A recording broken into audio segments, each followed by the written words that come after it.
Hello everyone, कैसे हैं आप सर। आज जो है फिजिक्स का chapter 2 work power energy start करने जा रहे हैं। ठीक है, आईसीएससी क्लास 10 का स्टार्ट करने जा रहे हैं। तो सबसे पहले हम लोग देखते हैं वर्क का डेफिनेशन क्या होता है। तो वर्क बेसिकली क्या होता है, वर्क हम क्या कह सकते हैं कि वर्क हुआ है। तो अगर हम किसी भी बॉडी पर फोर्स अप्लाई कर रहे हैं और बॉडी जो है, ठीक है, कुछ डिस्टेंस ट्रैवल करता है, ठीक है, तो हम कहेंगे कि वर्क हुआ है ना। अगर हम फोर्स अप्लाई करें और ऑब्जेक्ट या फिर बॉडी अगर कोई डिस्टेंस ट्रैवल नहीं करता है तो हम क्या बोलेंगे कि वहां पर वर्क डन नहीं हुआ। फॉर एग्जांपल ये बोर्ड है ना, दीवार है इसके पीछे, इसके ऊपर अभी हम फोर्स अप्लाई कर रहे हैं, ठीक है। फोर्स अप्लाई कर रहे हैं, इसके बावजूद भी क्या हो रहा है, ये दीवार जो है आगे की ओर डिस्प्लेस नहीं हो रहा है, ठीक है। हम फोर्स तो अप्लाई कर रहे हैं बट क्या हो रहा है, दीवार जो है आगे की ओर डिस्प्लेस नहीं हो रहा है। तो इस कंडीशन में अगर हमसे पूछा जाए वर्क क्या होगा, तो यहाँ पे वर्क नहीं होने वाला, वर्क होने वाला है जीरो। तो हमें यहाँ पर क्लियर समझना है कि फोर्स अप्लाई करने के बाद ऑब्जेक्ट का डिस्प्लेसमेंट होना बहुत जरूरी है। डिस्प्लेस होगा तो ऑब्जेक्ट जो है वो वर्क करने वाला, वर्क करेगा, ठीक है। जस्ट एग्जांपल, अगर कोई मैन है, कोई भी इंसान है, अगर टेबल खेल रहा है ना, फोर्स अप्लाई कर रहा है और टेबल क्या हो रहा है, आगे की तरफ बढ़ रहा है ना, किसी डायरेक्शन में डिस्प्लेस कर रहा है, तो हम क्या बोलेंगे, वर्क वहां पे हो रहा है। जैसे कि कोई मैन है, स्टेयर्स पे चढ़ रहा है, ठीक है, वो सारा यहाँ पे जो एग्जाम्पल है वर्क का एग्जाम्पल है, ठीक है। अभी हम ये भी समझते हैं कि जो ये वर्क हो रहा है, काम जो हो रहा है, ये किन किन फैक्टर्स पे डिपेंड करता है। तो यहाँ पर बेसिकली दो फैक्टर्स यहाँ पे दिए हुए हैं, ठीक है। एक फैक्टर है फोर्स। अब हम ये भी डिपेंड करता है, सपोज एक बॉडी है, एक ऑब्जेक्ट है, सपोज एक टेबल है, ठीक है। तो हम क्या कर रहे हैं, सबसे पहली बार उस पर 10 न्यूटन का फोर्स अप्लाई कर रहे हैं, ठीक है। और दूसरे के नेक्स्ट टाइम उस पर हम 15 न्यूटन का फोर्स अप्लाई कर रहे हैं। तो अब दोनों केस को अगर हम समझें, तो 10 न्यूटन का जब हम फोर्स अप्लाई कर रहे हैं तो उस वक्त जो वर्क होगा, है ना, और जब 15 न्यूटन का हम फोर्स लगा रहे हैं तो उस कंडीशन में जो वर्क होगा, दोनों में अंतर होगा। जब हम 10 न्यूटन का फोर्स अप्लाई करेंगे तो उस कंडीशन में वर्क जो होगा कम होगा एज कंपेयर टू जब हम 15 न्यूटन का फोर्स अप्लाई करेंगे, ठीक है। तो यहाँ पर होता क्या है, जो वर्क होता है वो डायरेक्टली प्रोपोर्शनल होता है किसके, फोर्स के। कितना हम उस ऑब्जेक्ट के ऊपर फोर्स लगा रहे हैं, जितना ज्यादा फोर्स अप्लाई करेंगे उतना ज्यादा वर्क डन होगा, ठीक है। एंड दूसरा चीज होता है डिस्प्लेसमेंट प्रोड्यूस बाय फोर्स, ठीक है। दोनों ही फैक्टर्स पे डिपेंड करता है ना। और कितना ज्यादा ऑब्जेक्ट जो है डिस्टेंस ट्रेवल कर रहा है, इन दोनों ही फैक्टर्स पे क्या होता है, हमारा जो ये वर्क है वो डिपेंड करता है। तो बेसिकली अगर हम समझें कि वर्क के मैग्नीट्यूड को, वर्क के क्वांटिटी को अगर उसको निकालना हो, तो हम जो है फोर्स एंड डिस्प्लेसमेंट की हेल्प से क्या कर सकते हैं, वर्क के क्वांटिटी को निकाल सकते हैं कि वर्क कितना हमारा होगा। तो वर्क बेसिकली क्या होता है, फोर्स इंटू डिस्प्लेसमेंट, है ना, फोर्स इंटू डिस्प्लेसमेंट, ठीक है। अब यहाँ पे क्या चीज हो रहा है, फोर्स इंटू डिस्प्लेसमेंट है। बेसिकली क्या होता है, हमें यहाँ पे हम फोर्स और डिस्प्लेसमेंट का प्रोडक्ट करते हैं, मल्टीप्लाई करते हैं, है ना, ठीक है। जैसे फॉर एग्जाम्पल एक एग्जाम्पल लेते हैं।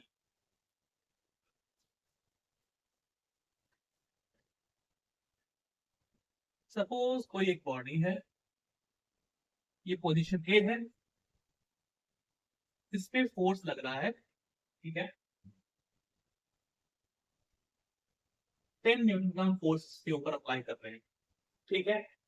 अब जो है ये बॉडी यहां से यहां तक पहुंच गई, है ना? ये बॉडी यहां से यहां तक पहुंच गई है, ये बी पोजीशन, ठीक है। और इस पॉइंट से इस पॉइंट तक का जो डिस्टेंस है वो है हमारा 10 मीटर, ठीक है। तो अब यहाँ पे अगर हमसे पूछा जाए वर्क क्या होगा, क्योंकि हम क्या देख रहे हैं, फोर्स अप्लाई करने के बाद क्या हो रहा है, जो बॉडी है हमारा वो एक जगह से दूसरी जगह डिस्प्लेस भी हो रहा है। तो अगर हमसे यहाँ पे वर्क डन पूछता है, वर्क डन कितना होगा, तो यहाँ पे हम क्या कर सकते हैं, वर्क डन निकाल सकते हैं by multiplying the magnitude of force into displacement, है ना। फोर्स हमारा है यहाँ पे 10 न्यूटन एंड डिस्प्लेसमेंट है हमारा 10 मीटर। तो वर्क डन जो होगा वो हमारा हो जाएगा 100 न्यूटन मीटर, ठीक है, 100 न्यूटन मीटर। इस तरीके से हम क्या कर सकते हैं, वर्क के मैग्नीट्यूड को हम यहाँ पे निकाल सकते हैं। ठीक है, अभी यहाँ पर इसके नीचे कुछ लिखे हुए हैं, एफ एस कॉस थीटा, है ना, एफ एस कॉस थीटा। यहाँ पे इस थीटा कॉस मैथमेटिकल टर्म ये है, ट्रिग्नोमेट्री में यूज होता है कॉस थीटा, इसका यहाँ पे क्या यूज है।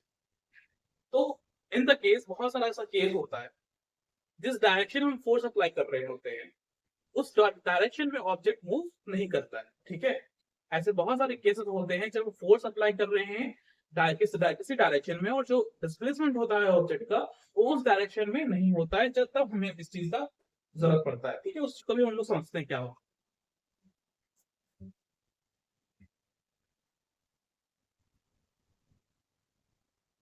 तो यहाँ पे हम क्या देख पा रहे हैं, फर्स्ट ऑफ ऑल यहाँ पे हम ये देख लेते हैं जो मैग्नीट्यूड है वर्क का वो हो रहा है फोर्स इनटू डिस्प्लेसमेंट। तो यहाँ पर इसका ऐसा यूनिट क्या हो जाएगा, तो अभी हमने जस्ट देखा है फोर्स का यूनिट ऐसा ही होता है न्यूटन एंड डिस्प्लेसमेंट होता है मीटर। तो जो वर्क का ऐसा यूनिट होगा वो न्यूटन मीटर होगा, इसको भी हम क्या कहते हैं, जूल, है ना, उसको क्या कहते हैं, जूल बोलते हैं। ठीक है, ये ऐसा ऐसा यूनिट।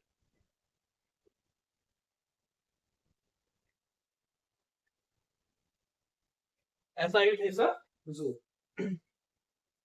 अब इसका सीजीएस यूनिट क्या है, सीजीएस यूनिट होता है टर्न। ठीक है, अगर हम रिलेशन देखना चाहें सीजीएस यूनिट, है ना, अर्ग हो गया।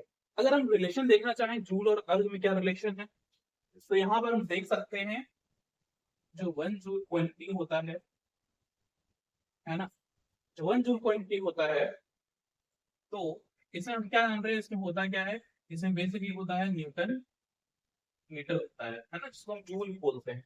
ठीक है, सो जे से बहुत से नोट करते हैं न्यूटन को लिखे हुए। तो यहाँ पर अगर हम देखें जब हम इसको अर्थ में कन्वर्ट करेंगे तो यहाँ पे हमें क्या करना पड़ेगा, इस न्यूटन को जो है हमें टाइम में कन्वर्ट करना पड़ेगा और इस मीटर को किस में कन्वर्ट करना पड़ेगा, सेंटीमीटर में। ठीक है, तो जब न्यूटन को हम किसमें कन्वर्ट करेंगे, टाइम में, तो वो क्या हो जाएगा 10⁵ टाइम, है ना, और जब मीटर में कन्वर्ट करने जाएंगे तो वो हमारा हो जाएगा 10⁵2 सेंटीमीटर। 9 सेंटीमीटर जो है हमारा हो जाएगा अर्थ। सो हम बोल सकते हैं 1 जूल इज इक्वल टू 10⁵7।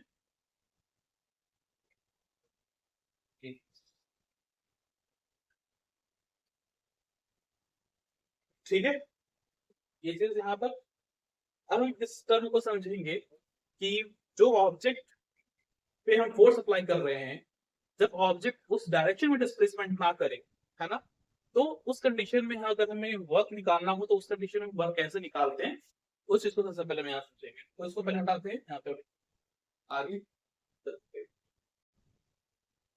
अब आगे की ओर देखते हैं। ठीक है, हम क्या करते हैं, स्केल की हेल्प से कुछ बनाते हैं।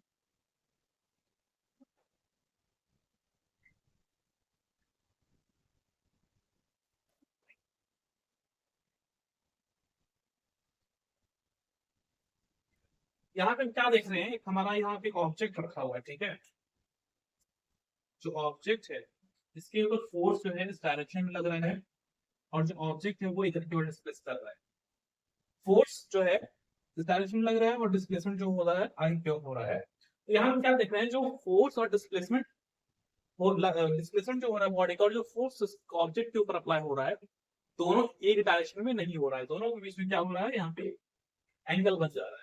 ठीक है, दोनों के बीच में यहाँ पे एक एंगल बन जा रहा है। और अगर हमें फोर्स का कोई कंपोनेंट चाहिए along द डिस्प्लेसमेंट एक्सिस, है ना, फोर्स अगर हमें कोई कंपोनेंट चाहिए along द डिस्प्लेसमेंट एक्सिस तो क्या मिलेगा हमें। तो यहाँ पर इस चीज को समझने के लिए सबसे पहले हम यहाँ पे एक राइट एंगल ट्रायंगल बनाते हैं। ये राइट एंगल ट्रायंगल है। ठीक है, यहाँ पे एक एंगल है। ठीक है, ये हमारा होगा हाइपोटेन्यूज, ये होगा बेस फॉर दिस एंगल। सो यहाँ पर हम क्या देख रहे हैं, इस रेफरेंस को उठाते हैं, हमारा जो हाइपोटेन्यूज है वो इधर फोर्स है एंड दिस इज डिस्प्लेसमेंट। सो अगर हमें इसका कोई कंपोनेंट चाहिए अराउंड द डिस्प्लेसमेंट एक्सिस, तो यहाँ पर अगर हम cos थीटा को यूज करें तो cos थीटा का फॉर्मूला क्या होता है, base by hypotenuse, base by hypotenuse, ठीक है। बेस है हमारा डिस्प्लेसमेंट एस और हाइपोटेन्यूज है हमारा force. So cos theta is equals to displacement by f and cos theta f is equals to s। तो यहाँ पे हम क्या देख पा रहे हैं, along the displacement axis हमें फोर्स का जो कंपोनेंट मिलेगा वो क्या मिलेगा, इस साइड में f cos theta। मतलब ये है इस डायरेक्शन में जो फोर्स हमें मिल पा रहा है इस डायरेक्शन में, उसका मैग्नीट्यूड क्या मिलेगा उसका मैग्नीट्यूड क्या होगा, that is f cos theta, है ना। इस डायरेक्शन में जो amount of magnitude of force जो इस डायरेक्शन में मिल पाएगा हमें, वो क्या मिलेगा, f cos थीटा।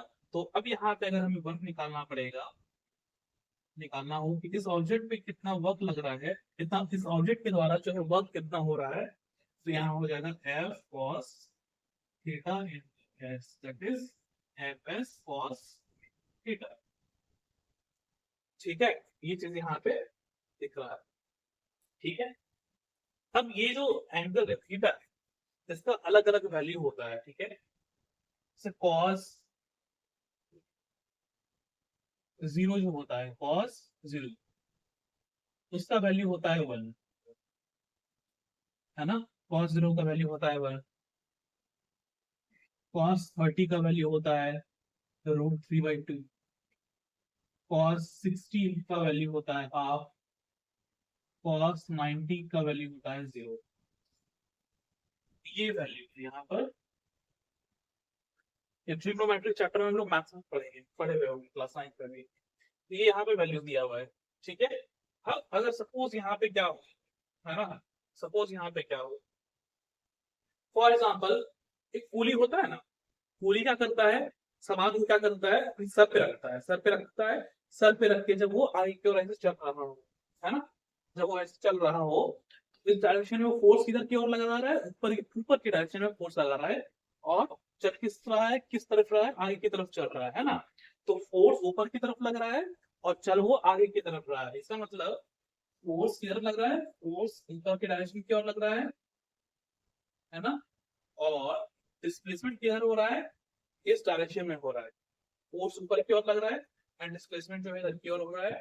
दोनों के बीच में क्या हो रहा है, फोर्स और डिस्प्लेसमेंट के बीच में एंगल बन रहा है, वो कितने का बन रहा है, 90 डिग्री। तो displacement along the displacement line, अगर हमें फोर्स का कंपोनेंट चाहिए होगा तो इधर क्या होगा, f cos 90, है ना, क्या होगा, f cos 90, ठीक है। अब इधर हमें वर्क पता निकालना हो, that is f cos 90 into displacement. अब cos 90 का वैल्यू हमारे पास क्या दिया हुआ है, 0, तो यहाँ वर्क क्या हो जाएगा, 0। तो यहाँ पर अब हमें समझ में आ रहा है कि अगर कोई भी बॉडी, है ना, उसके डिस्प्लेसमेंट और उस पे लगने वाला फोर्स उसके बीच में, है ना, अगर जो एंगल है वो 90 डिग्री का बन रहा हो, तो वहां पर वर्क डन क्या हो जाएगा, 0। फॉर एग्जाम्पल कोई भी एग्जाम्पल हो सकता है ना, जैसे कि एक पुली का एग्जाम्पल है, जैसे पुली क्या कर रहा है, सर पे वजन को रखा हुआ है और आगे की ओर चल रहा है, तो उसमें क्या होगा, फोर्स और डिस्प्लेसमेंट के बीच में जो एंगल बन रहा है वो 90 डिग्री का बन रहा है ना, इसकी वजह से वर्क यहाँ पे क्या हो जाएगा, 0 हो जाएगा, है ना। ये चीज है।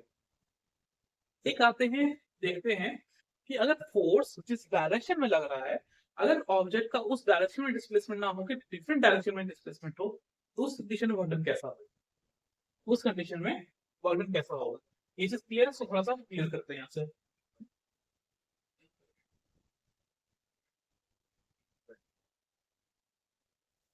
सपोज कोई बॉडी है, इसके ऊपर फोर्स इस डायरेक्शन में लग रहा हो, ठीक, और ऑब्जेक्ट क्या करे, डिफरेंट डायरेक्शन में डिस्प्लेस करे। अब क्या होगा, फोर्स तो इस डायरेक्शन में लग रहा है, डिस्प्लेसमेंट इस डायरेक्शन में, तो यहाँ पर क्या होगा, दोनों के बीच में क्या हो रहा है, एंगल कितने का बन रहा है, 180 डिग्री का बन रहा है। क्या बन रहा है, 180 डिग्री का बन रहा है ना। तो यहाँ पर जो वर्क डन होगा वो क्या हो जाएगा,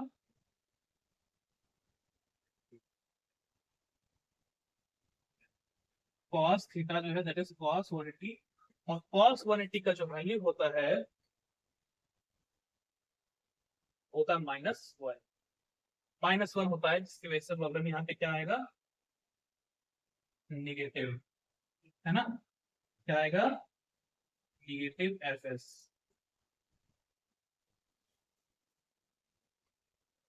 निगेटिव आएगा, जो फोर्स, जो वर्क डन आएगा वो निगेटिव आने वाला है, बिकॉज जिस डायरेक्शन में फोर्स अप्लाई हो रहा है उस डायरेक्शन में डिस्प्लेसमेंट ना हो, नहीं हो रहा है। सपोज एग्जांपल, एक कार जो है चल रही है, ठीक है, चल रही है, स्पीड से चल रही है। अब क्या करो तुम, अपोजिट डायरेक्शन उसके ऊपर फोर्स लगाओ, कार इधर से आ रही है, कार इधर से आ रही है, और फोर्स के ऊपर इस डायरेक्शन में लगाओ, तो क्या होगा, कार तुम्हारे फोर्स अप्लाई करने से क्या होगा, कार रुक जाएगी, फिर दूसरे डायरेक्शन में चलने लगेगी। तुम जिस डायरेक्शन में फोर्स अप्लाई कर रहे हो, क्या कार उस डायरेक्शन में चलने लगेगी, ये नहीं ना, कार तुम्हारे साइड आएगी। तो इसमें क्या हो रहा है, फोर्स तुम आगे के डायरेक्शन लगा रहे हो, और डिस्प्लेसमेंट वो क्या हो रहा है, इधर की ओर हो रहा है।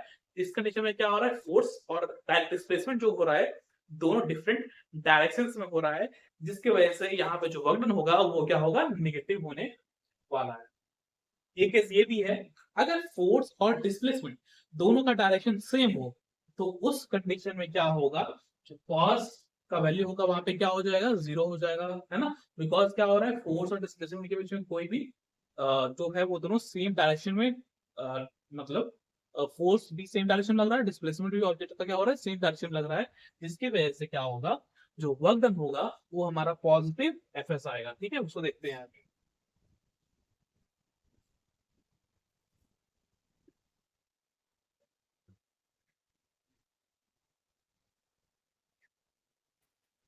देखते हैं, फॉर जैसे एग्जांपल, फोर्स ये ऑब्जेक्ट है,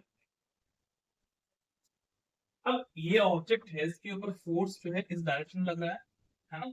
और ऑब्जेक्ट का जो डिस्प्लेसमेंट है ना, डिस्प्लेसमेंट भी क्या हो रहा है, इसी डायरेक्शन में हो रहा है। ऑब्जेक्ट भी क्या कर रहा है, इस डायरेक्शन में डिस्प्लेस कर रहा है ना, इसी डायरेक्शन में डिस्प्लेस कर रहा है। तो यहाँ पर जो वर्क निकलेगा,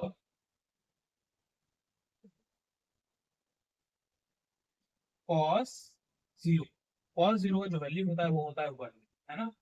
तो यहाँ पर क्या होगा, एफ एस। इस कंडीशन में क्या हो रहा है, वर्क का फॉर्मूला क्या हो जा रहा है, एफ इंटू एस। तो यहाँ जो बेसिक देख रहे थे, work is equal to force into displacement, वो ये चीज है बेसिकली, क्या, जिस डायरेक्शन में हम फोर्स अप्लाई कर रहे हैं, जब ऑब्जेक्ट उसी डायरेक्शन में डिस्प्लेस करे तो उस कंडीशन में क्या होगा, वर्क हमारा सिंपल एफ इंटू एस होने वाला है ना। जब ऑब्जेक्ट पे लगने वाला फोर्स और डिस्प्लेसमेंट हो दोनों अपोजिट डायरेक्शन में हो, तो वर्क डन जो होगा नेगेटिव होगा, माइनस एफ एस। एंड जब फोर्स और डिस्प्लेसमेंट दोनों के बीच में जो एंगल हो अगर 90 डिग्री हो, तो वर्क डन क्या हो जाएगा, हमारा 0 हो जाएगा। ठीक है, अभी हम कुछ एग्जांपल्स को देख लेते हैं। ठीक है, कुछ कुछ एग्जांपल्स है कैसे, इन सारे एग्जांपल्स में कैसे कैसे किस टाइप का वर्क डन होता है उसको हम पहले देख लेते हैं। सबसे पहले है अ फ्री फॉलिंग बॉडी। ठीक है, सपोज कोई बॉडी है, कोई ऑब्जेक्ट है, ऊपर से नीचे की ओर, ऊपर से क्या हो रहा है, नीचे की ओर गिर रहा है। तो इस कंडीशन में क्या हो रहा है, जो ऑब्जेक्ट है ना, यहाँ पर ऑब्जेक्ट है, उसका डिस्प्लेसमेंट जो हो रहा है नीचे के डायरेक्शन में हो रहा है ना।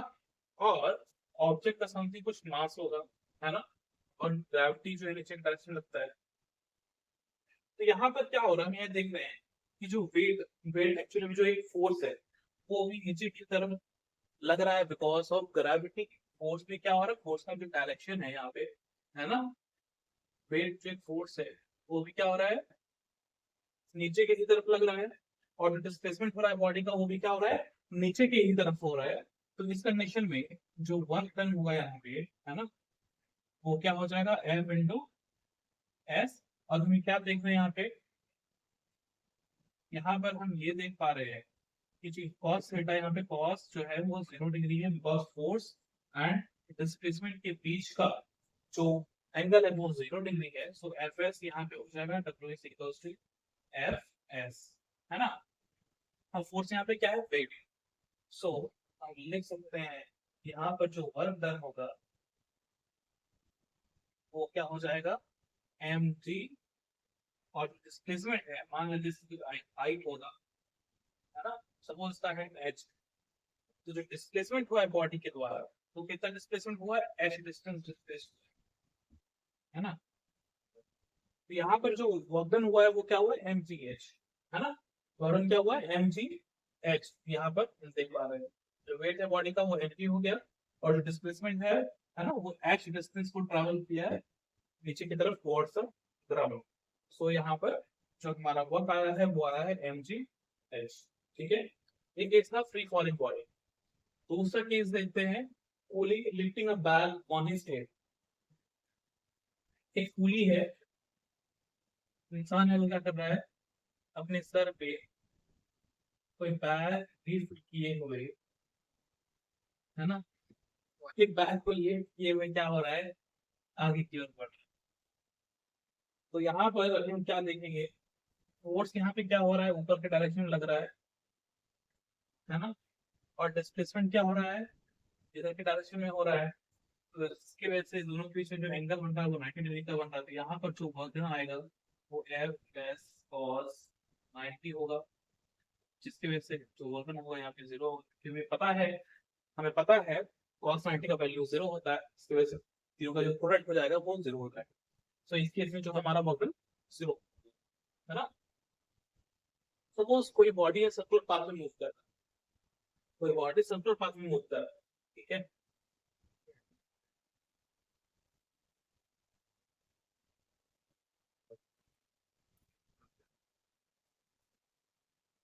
सपोज कोई बॉडी है वो सर्कुलर पाथ में मूव कर रहा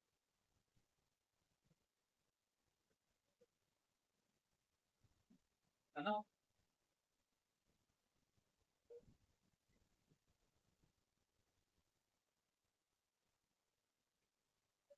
अब यहाँ पे एक ऑब्जेक्ट है जो सर्कुलर पाथ में क्या कर रहा है, मूव कर रहा है, डिस्प्लेस कर रहा है।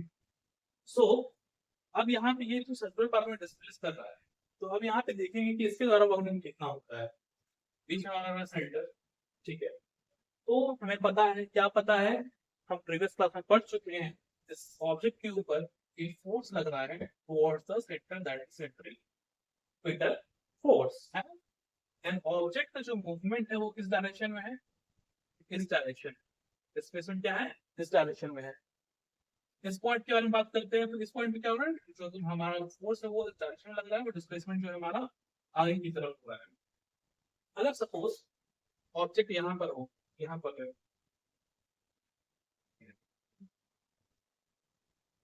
ऑब्जेक्ट अगर यहाँ पर है, ऑब्जेक्ट यहाँ पर भी है, तो इस कंडीशन में क्या हो रहा है, फोर्स हमारा टुवर्ड्स द सेंट्रल लग रहा है, सेंट्रिपिटल फोर्स, एंड जो डिस्प्लेसमेंट हो रहा है बॉडी का वो किधर हो रहा है, आगे की तरफ, है कि नहीं।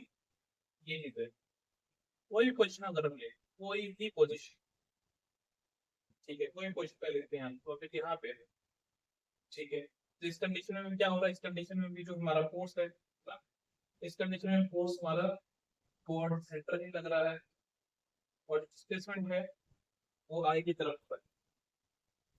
यहाँ पर भी देखते हैं, कोई भी पॉइंट ले लें, यहाँ पे क्या देख रहे हैं, ये ऑब्जेक्ट है, ठीक है, इसके ऊपर फोर्स हो रहा है, बोर्ड में सेंटर लग रहा है, डिस्प्लेसमेंट किधर हो रहा है, इसके ऊपर, है ना। तो यहाँ पर हम क्या देख पा रहे हैं कि हर पॉइंट पे क्या हो रहा है, हर पॉइंट पे किसी भी पॉइंट पे जो ऑब्जेक्ट सर्कुलर मोशन कर रहा होता है, हर पॉइंट पे हम देख रहे हैं क्या, जो फोर्स है और जो डिस्प्लेसमेंट है ना, फोर्स और डिस्प्लेसमेंट उसके बीच में कितना का एंगल बन रहा है, 90 डिग्री का एंगल बन रहा है। तो जिसके वजह से कोई भी ऑब्जेक्ट, कोई भी बॉडी अगर सर्कुलर मोशन कर रहा होता है, तो उस कंडीशन में उस बॉडी के द्वारा जो वर्क डन होगा वो क्या होगा, जीरो होगा, ठीक है। Work done by a body in circular path will be zero, cause angle between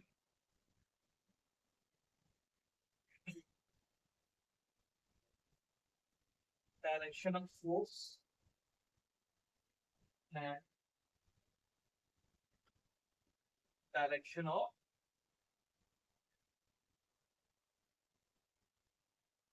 displacement is 90 degree. So work done is zero. है ना? वर्क डन क्या होगा?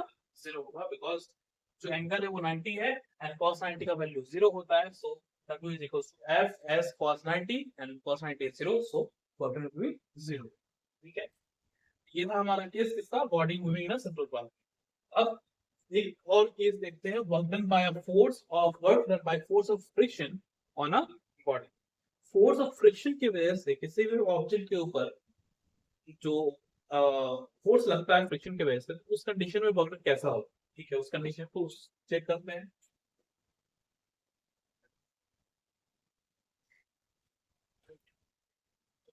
सपोज कोई बॉल है ना, वो क्या हो रहा है ग्राउंड पे, सॉरी वो क्या हो रहा है ग्राउंड पे आगे की ओर चल, आगे की ओर इस डायरेक्शन में वो डिस्प्लेस कर रहा है. ठीक है, ठीक है, जो हम फोर्स लगाए, हम फोर्स जो लगाए इसकी वजह से बॉडी घर की ओर डिस्प्लेस कर रहा है. बट हमें पता है एक फोर्स होता है, दैट इज फोर्स ऑफ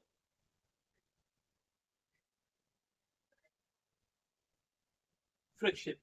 ये जो फोर्स ऑफ फ्रिक्शन है ना, वो हमेशा किस डायरेक्शन में लगता है? Opposite to the direction of opposite to the direction in which we apply the force. उसके अपोजिट में फोर्स लगता है, that is force of friction. अब इसकी वजह से क्या ऑब्जेक्ट इस डायरेक्शन में मूव करेगा? अगर इस डायरेक्शन में मूव कर जाता है, ठीक है, अगर यहाँ पे क्या होता है, इस डायरेक्शन में मूव कर जाता है, तब फोर्स ऑफ फ्रिक्शन की वजह से जो डिस्प्लेसमेंट होगा, जो वर्क होगा, वो पॉजिटिव होगा. बट यहाँ पे अगर क्या हो, फोर्स ऑफ फ्रिक्शन क्या लग रहा है? ऑब्जेक्ट के ऊपर इस डायरेक्शन में लग रहा है, और अगर डिस्प्लेसमेंट इसी डायरेक्शन में हो, आगे की ओर ही हो, सपोज हम चल रहे हैं आगे की ओर, तो क्या होता है जब हम चल रहे होते हैं आगे की ओर, तो फोर्स ऑफ फ्रिक्शन क्या करता है? हमारे एक्शन को अपोज करता है. हम जो आगे की ओर चल रहे हैं ना, तो फोर्स ऑफ फ्रिक्शन हमेशा इस डायरेक्शन से लगता है. वो हमेशा क्या करता है? हमारे एक्शन को अपोज करता है. ठीक है ना? मगर क्या होता है, फोर्स ऑफ फ्रिक्शन जो होता है वो हमारे डिस्प्लेसमेंट को रोक नहीं पाता है. इसकी वजह से अगर हम यहाँ निकाल दें work done by force of friction, तो हम यहाँ क्या देख पा रहे हैं? फोर्स ऑफ फ्रिक्शन इधर लग रहा है, बट डिस्प्लेसमेंट जो हो रहा है बॉडी का आगे की ओर हो रहा है ना?